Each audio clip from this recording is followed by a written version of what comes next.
This is going to be just a quick video showing how I installed this light bar on this Polaris Razor 800. What I did is there's no access. Once you got the roof on there, I can't bracket mount it or build something to go on this per se.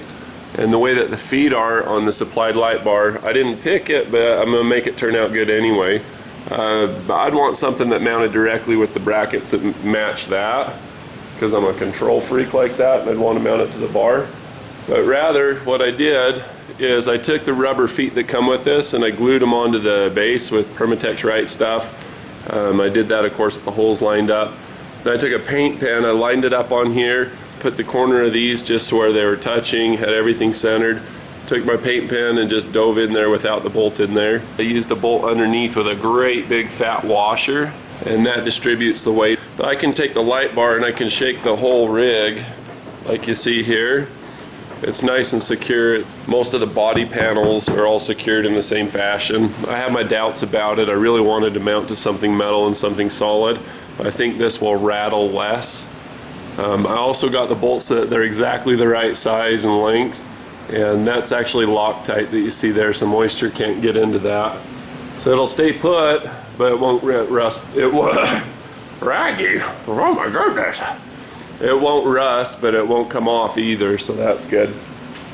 So with the wire, what do you do with the wire? Do you run it down the outside and make it look like crap, or do you drill a hole? Well, I drill a hole, but I don't want water getting in there, so I was really picky about where I drilled the hole. So I drilled it right there, which is kind of a drain for the roof. So what I did is I siliconed it, and I used more of that Permatex Right stuff, and I just sealed the crap out of it from the bottom. So nobody's going to see it from the bottom because the bar's blocking. That's another strategy to where I put the hole. I left a little bit of slack to the wire, so it kind of goes up and over. And the reason for that, there's two reasons. One, it gives you a little more room for adjustment. And then the other reason is that if there is any water, you know, if you're flying along, the water's going to go underneath and shed off the back. That's pretty much what the mud's done. And then when it's sitting out in the rain, it'll run down this way, but it can't get through the hole to drip on the occupants any more than through the windshield or anywhere else. I did the relay down here. I just screwed it in, and then I did a little screw mount for the fuse. It's got a little clip on the back side of it. So I used a nut behind the screw that had a big fat head, so that you could take this and hang it on the screw head, and that way you've got access to your fuse. You can unbuckle it and pull the fuse if you want to kill it for the season. I put bends in the wire so that it's nowhere near the bracket, and then I ran the ground wire over the top of the bracket here. If this chafes through, it chafes ground to ground. It doesn't hurt anything, but then I zip tied it so it won't wiggle or vibrate or really go anywhere. I ran the wire for the switch up and over. You can see I've got the little drive shaft doghouse out of here. I run the wire over the top here, and then you've got a cable that runs along the side here. This is a drive shaft that'll be spinning. You don't want to have the wires anywhere near that. I've got zip ties, as you can see, that you can pull on. That just indicates where my routing is to the next guy to say, hey, look, here I am. So I ran it up into the front there. I drilled a hole in the side of that little doghouse, and that's where the wire for the switch is going to pick up from there. The union's going to be going through that. Because this connection here is going to be essentially in the wheel well, and I'm going to take some Permatex Right stuff, which is basically, you know, my big fat Greek wedding, and they're doing Windex for everything. This is my Windex if I was that dude. I'm just going to shove some of this down. I'm going to pump it in there. I love it when it's got a clear housing, because you can get right down in it. You can see that little black spot right there. Take what I can get. This is incredibly messy, but incredibly worth it. Moisture gets in there, it's just going to create all kinds of havoc. This thing's going to be in the mud, it's going to be in all kinds of harsh environments and vibration and crap. This holds the wires in and it keeps them from corroding.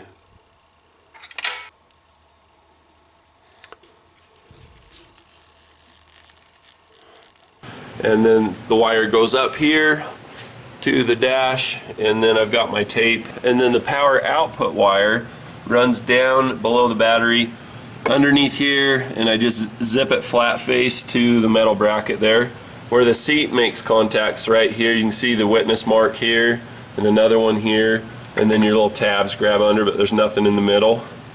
So that gets you through here. You want to run your wires so that they're above the guard.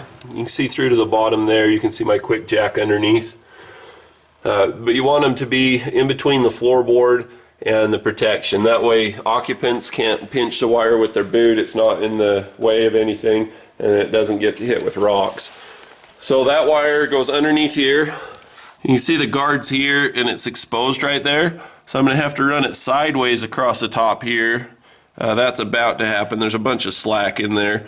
And then run along the frame, and that way you can't hit it on any rocks. It comes out here. You can see I've got days and days of slack to make that happen. I'm just getting all the wire routed, and then it goes up here through the wheel well, and then I've got it zip tied to the roll cage here, you know, where you can't really see it. And then the wire runs along the inside here, got it tucked in next to the windshield, got another zip tie here, and then it comes up over the top. And then I just chased it up the bar, zip tied it through the loop. That's the connection right there. It's totally accessible, but when you stand back from the vehicle, you don't see it. It doesn't look ugly, but if you want to get to it, it's right there. Of course, everything's taped off, and I silicone the crap out of the plugs on both sides. I got to cut the hole for the switch underneath it here. It's just, that's all your electronic stuff. If you want it to come on with the key, or you know, you see where somebody piggybacked something there.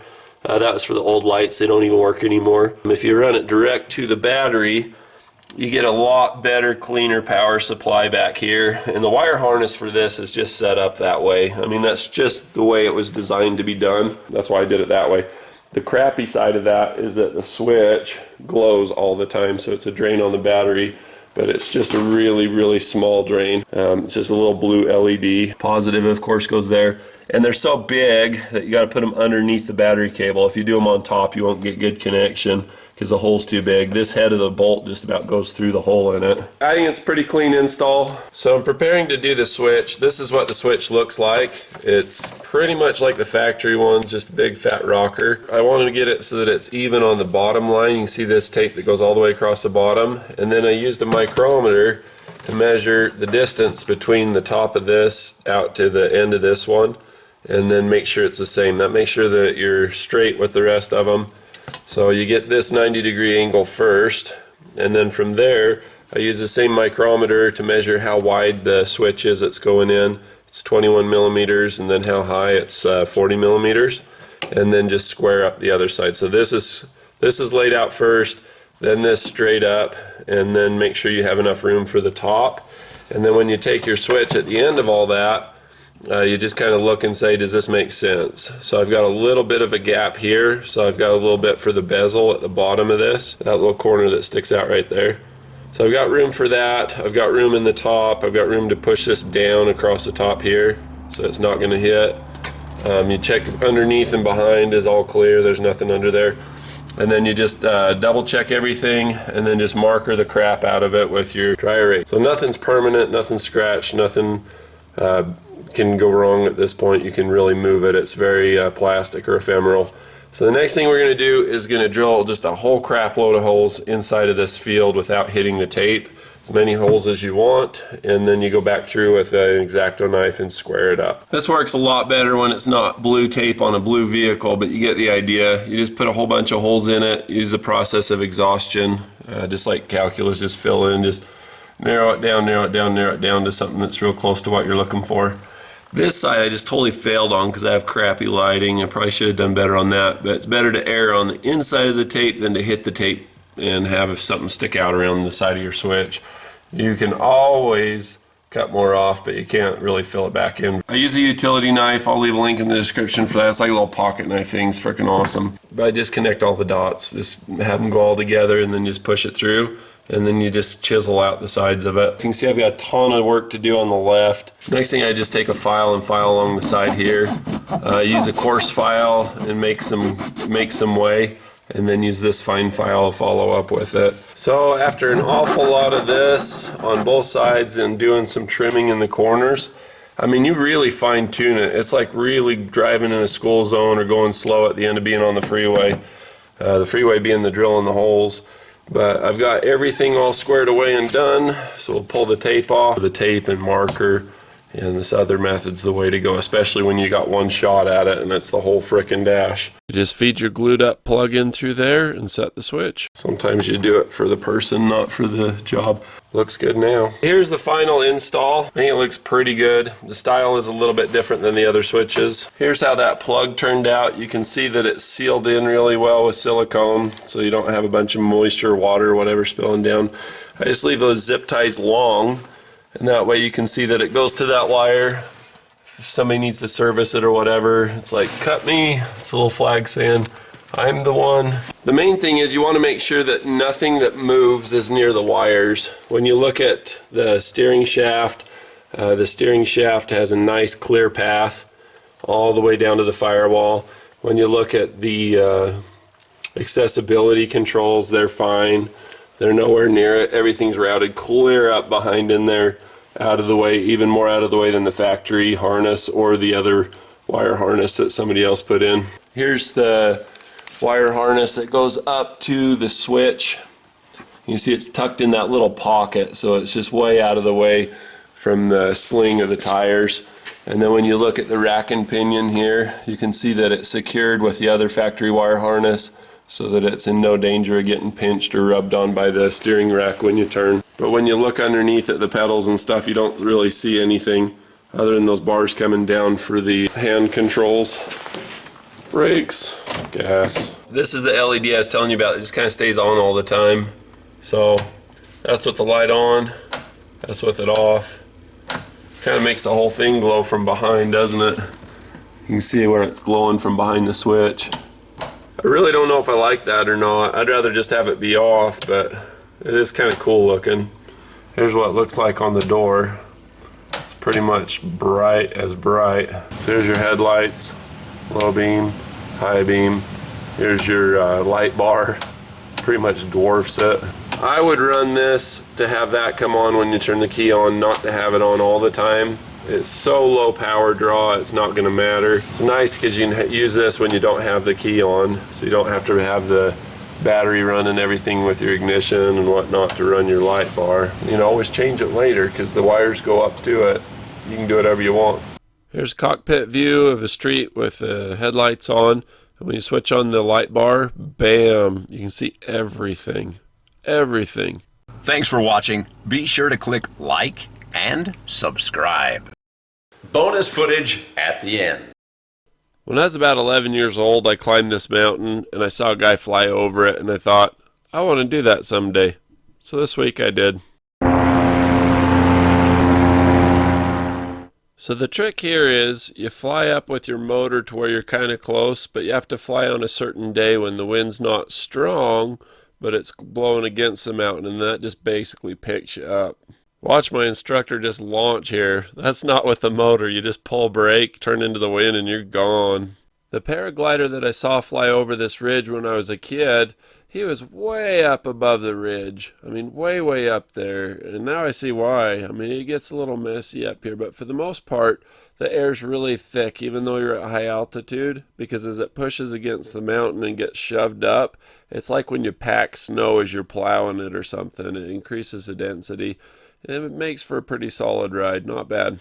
This is one of my favorite angles of the flight, or one of my favorite views. Looking back across this, it calls Bomber Ridge. There was a bomber that crashed here back in the 1950s, hit the backside of that hill. And anyway, just really cool perspective. You can see so many counties from up here. It's just so beautiful. The only other traffic we had up here was some ravens that came through, and they were just riding on the same air we were, just playing around. Never got love from the government, man. Never got love from the government, man. Never got love from the government, man. Never got love from the government, man. Never got love from the government, man. Headed downstream till the levee gives in. What can I do to get the money? We ain't got the money. We ain't getting out.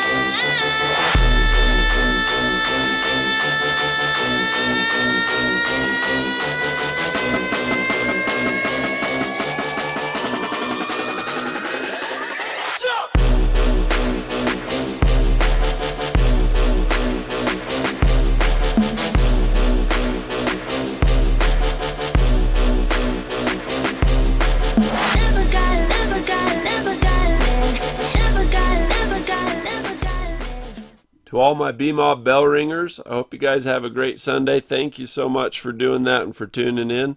And all y'all that are just stopping by for the light install, I hope you have a great install and hope to see you again soon.